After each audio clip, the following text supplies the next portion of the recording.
2 Kings chapter 6. The guild prophets said to Elisha, "As you can see, the place where we are living in order to be with you is too small for us. Please allow us to go to the Yarden. Each of us will collect a log there, and will build a place there for us to live." He answered, "Go ahead." But one of them said, "Please, won't you come with your servants?" He answered, "All right, I will." So he went with them.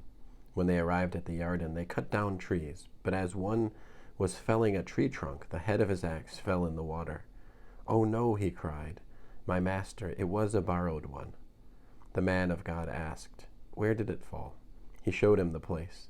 Then Elisha cut a stick, threw it in there, and the iron axe head floated to the surface. "Lift it out," he said. So he put out his hand and took it. Now the king of Aram went to war against Israel, and in consulting his servants, he said, "I'll set up my ambush camp in such and such a place." The man of God sent this message to the king of Israel: "Be careful not to go past such and such a place, because Aram will attack there." So the king of Israel sent men to the place the man of God had told him and warned him about, and he took special precautions there. This happened more than once or twice, and it greatly upset the king of Aram. He called his servants and said to them, "Tell me which of you is betraying us to the king of Israel." One of his servants replied, "It's not that, my lord king, rather Elisha, the prophet, who is in Israel, tells the king of Israel the words you speak privately in your own bedroom. He said, 'Go and see where he is, so that I can send and bring him here.'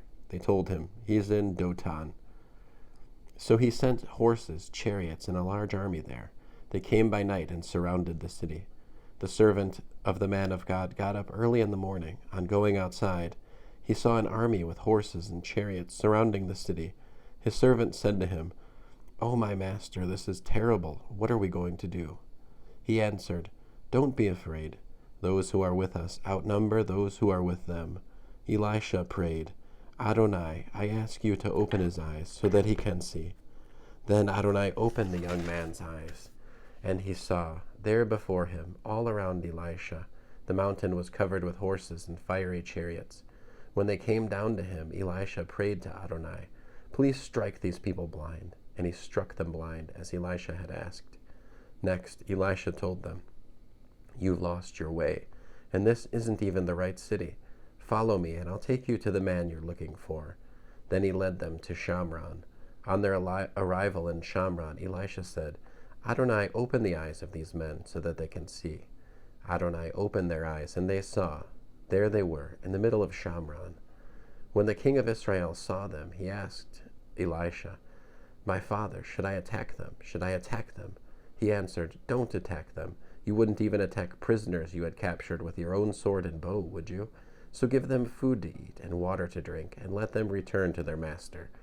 So he provided well for them, and after they had eaten and drunk, he sent them away, and they returned to their master.